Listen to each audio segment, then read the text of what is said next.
Hello, this is Section 2, Working on Ansible Tasks and Using Variables.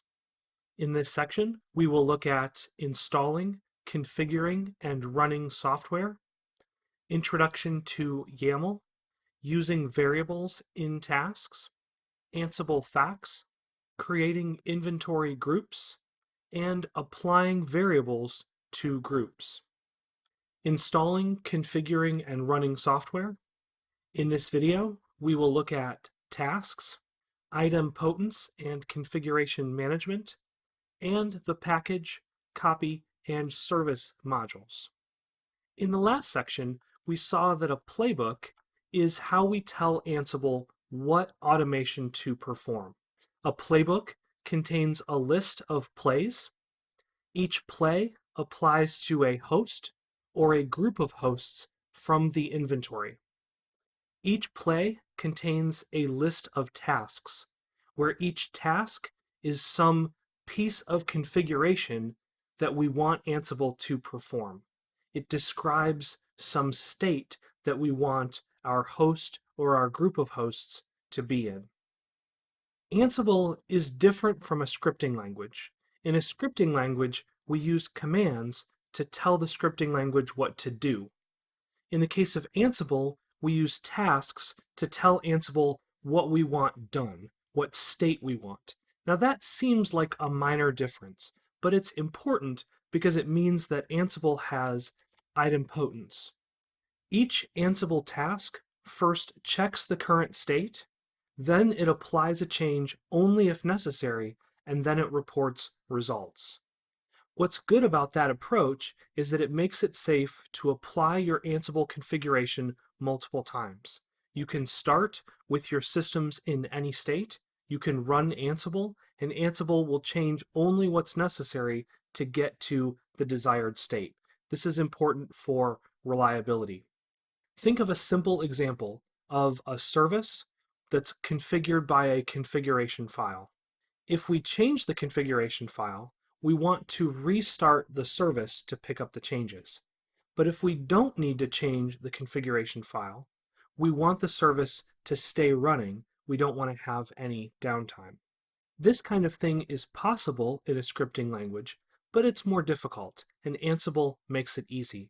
Because Ansible reports back whether it changed the configuration file, we know whether or not to have Ansible restart the service. Let's look at a very simple playbook to illustrate this concept of idempotence, this concept of checking first to see if something needs to change before changing it.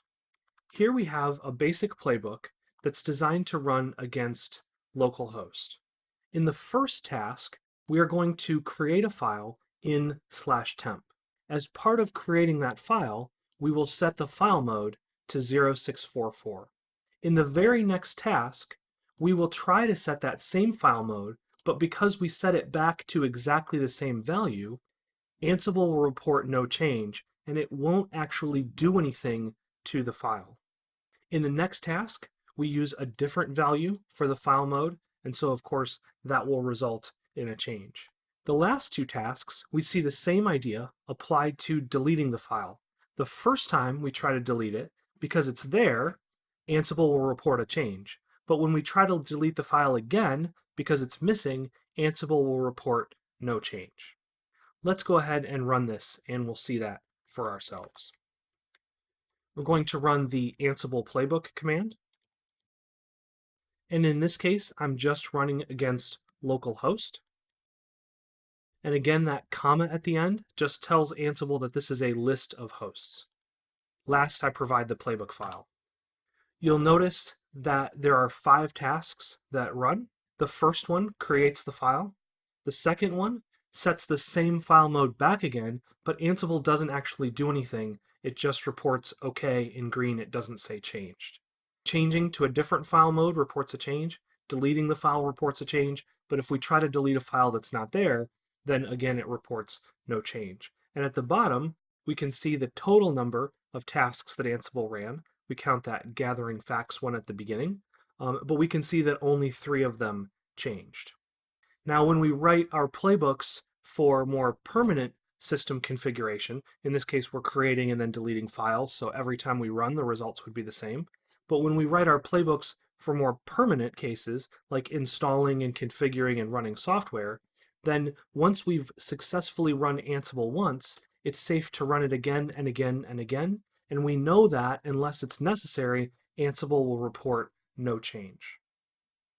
Let's take a moment before we finish and we'll look at a few of those common Ansible tasks that we might want to perform. Ansible uses the term task to refer to one item in a play or a role that defines a piece of automation Ansible should apply with some parameters. A task specifies the name of a module, which is some piece of code within Ansible that knows how to perform some automation.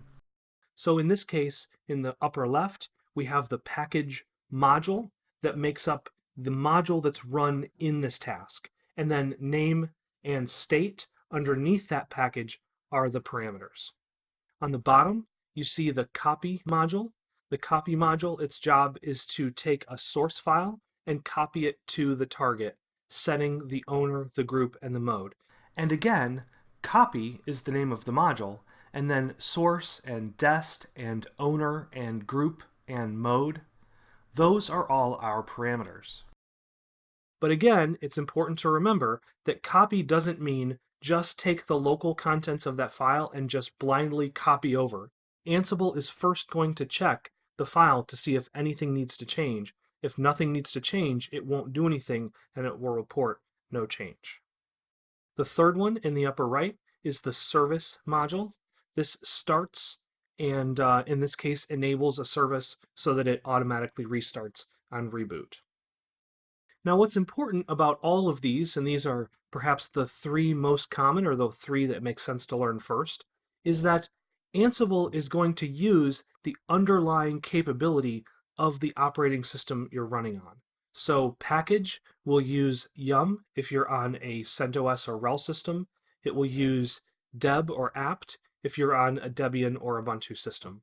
Service will use systemd if that's the service provider for your operating system. And copy, of course, will use the built-in capabilities of Python to copy files and set the file mode and configure it.